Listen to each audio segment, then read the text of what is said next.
there are some additional added projects.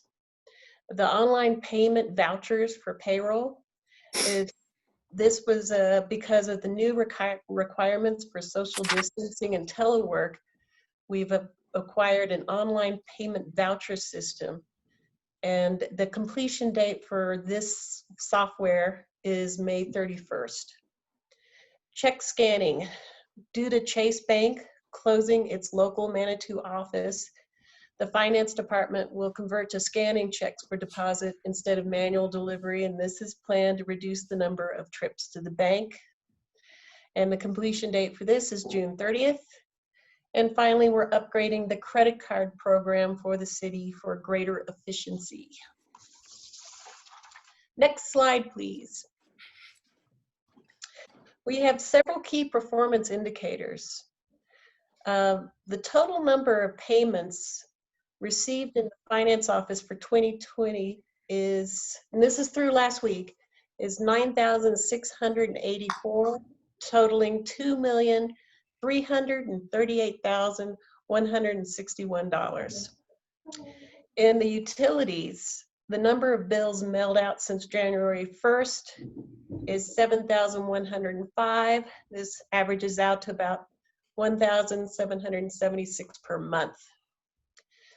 Number of delinquent accounts is kind of alarming. Since March 1st, the number of delinquent accounts has increased in April by 69 accounts, which doesn't sound so bad, but the total amount is double what it was in March. So we're keeping a very close eye on this, and we'll have to see how this progresses. The number of business licenses processed since January 1st is 104, totaling 6,560. For accounts payable, the number of checks processed since January 1st is 651 checks. This totals $2,277,765. Now, court payments, you can see that we did not have court in March and April. Total number of tickets paid is 210, but in April, we were down to 19 tickets. So it'll be interesting to see what happens in May once we have a court. It's going to be quite a big event, and so it'll be interesting to see how many tickets are paid in May. Next slide, please. So now on the 2021 budget calendar, I'm just going to call out a few of the more important dates. July 21st, that's up at the top. That'll be the first reading of the ordinance for the 2020 amended budget, where we've done a lot of cuts, and that's going to be reflected in this budget. October 6th will be the presentation of the 2021 budget to City Council. And this is per state law. It has to be presented to City Council by October 15th. And then finally, December 1st is going to be the second reading of the ordinance and public hearing for the 2021 budget. And this is also required by state law because the budget must be approved before the certification of the mill levy. And the mill levy is required to be certified by December 15th. So the budget has to be approved before then. So that concludes my part of the presentation, and now I will turn it over to the fire department, and thank you. Thank you.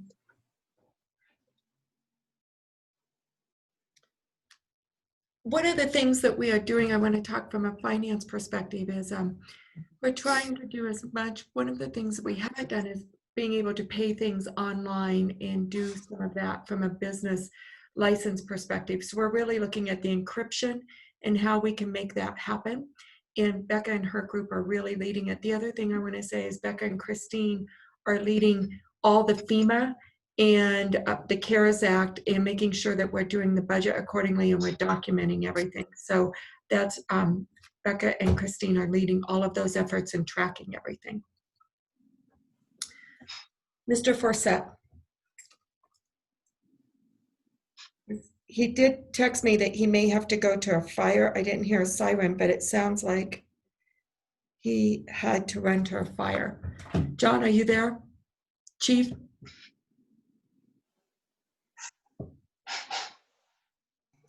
So I'll go through these. I'm sorry I didn't. It sounds like he did have to go to a fire, so I'll go through it pretty quick. The fire department, as you know, their main thing is to protect us from all aspects from fire and improve the city-owned property with the water treatment plant. One of their biggest things, you can go to the next one, and go ahead and go to the next slide. So they did put in and all of you saw this, the wildfire mitigation site assessment. This was huge. I did go to the state and testify on this. This was a very big thing for our community to do. It was leading edge, and this was with Karen and the chief. All of planning really supported this to make it happen and did a phenomenal job. So something that we should be really proud of, because not every community has this. Next slide. We're replacing the medical response vehicle. You guys approved that, so we are getting that reported. Let's see. Oh, yes, with COVID-19, the emergency responses by the fire department have been significantly down. That is, and that has been all over the nation at this point. Things have been down pretty as people stayed at home. Next slide. Total personnel in the fire department is 47 and 41 are volunteers. That is, I think that just speaks volumes about our fire department. If we had to pay for every, to staff it on a, full time, it would be pretty expensive. So this speaks volumes about the leadership and about this community and how they volunteer and how they come together. Next slide. Here it gives you some data of what has happened, total incidents since January through April. Call volume is 301 to 312 last year at the same time. Next slide. Training, this is something that I know Chief is very adamant about, is he wants to make sure his people are trained. And I see him out here training all the time. They're in my back here, they're training weekends, evenings, people come and get trained. And they go through all these certifications. They're now, you'll see them, many of them are going 3 to 4 times a week on training and doing things early in the morning, late at night, whatever that may be. But this is so important as for their safety and for ours. Next slide.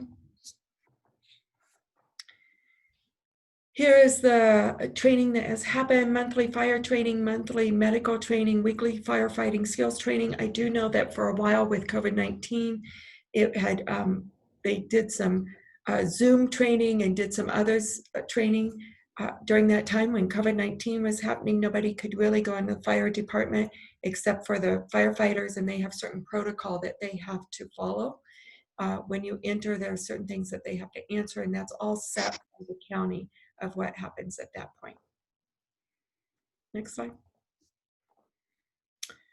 So that's, I spoke for John, and if he comes on, we'll let him speak. I'm going to speak also for human resources, for this is contracted out. It used to be at our city clerk's office, and they contracted this out before I came on.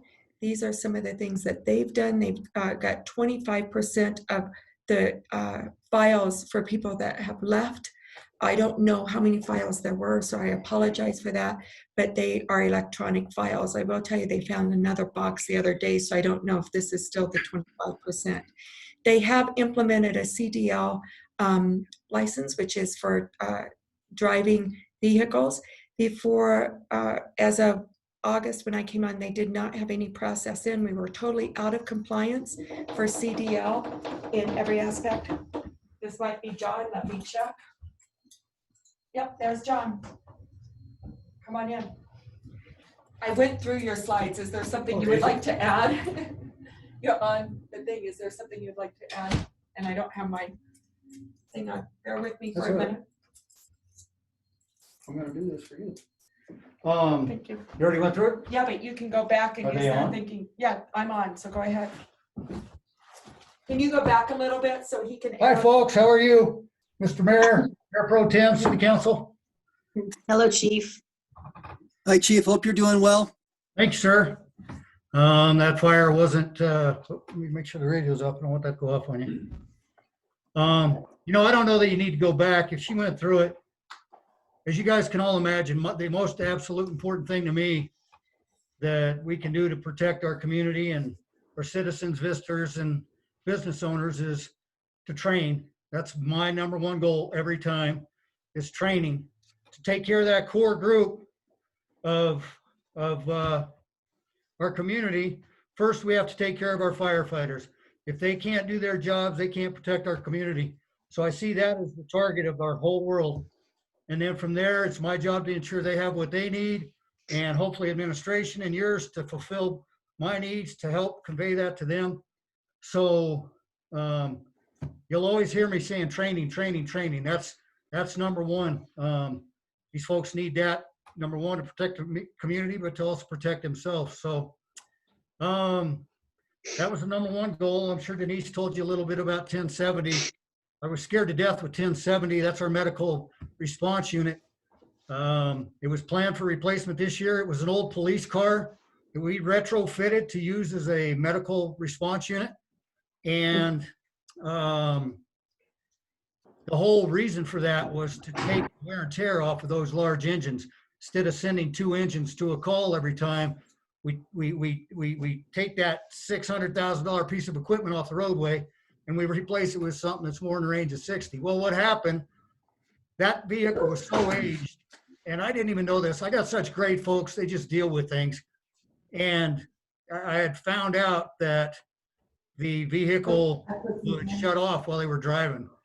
And that was totally unsafe. I mean, you know as well as I do that power brakes and power steering is non-functional. So I immediately took that out of service, and we made an emergency purchase to go ahead and make that replacement. The vehicle is near complete.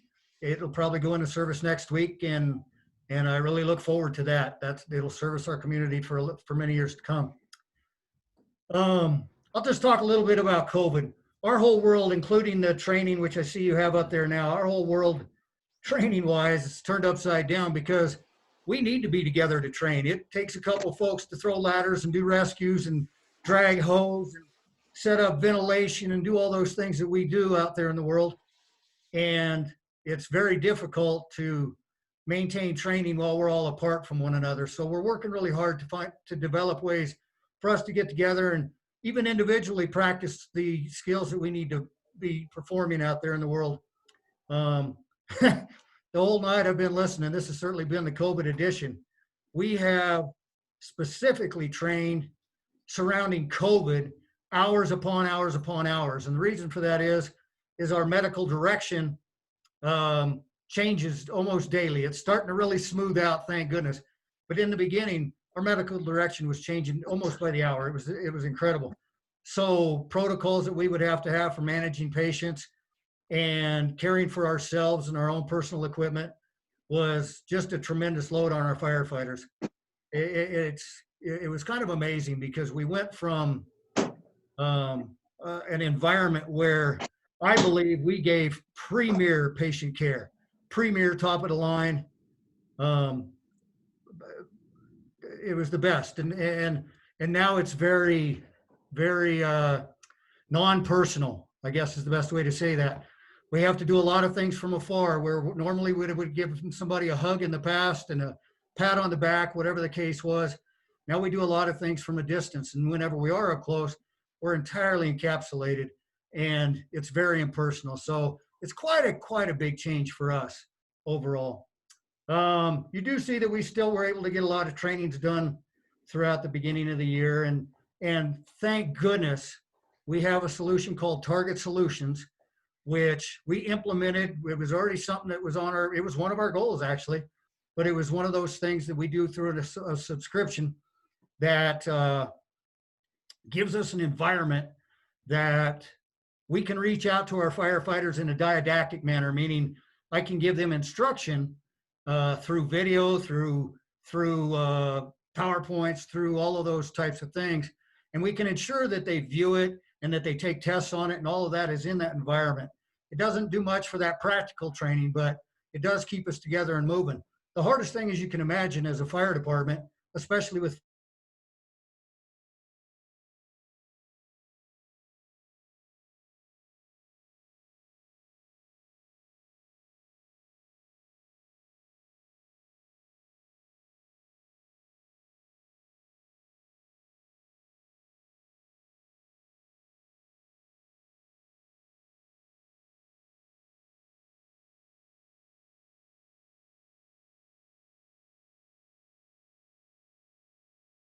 Wi-Fi environment here in the city, just worked out because of COVID and the number of folks that are getting onto our bandwidth now here in the city to do their work for these kinds of things.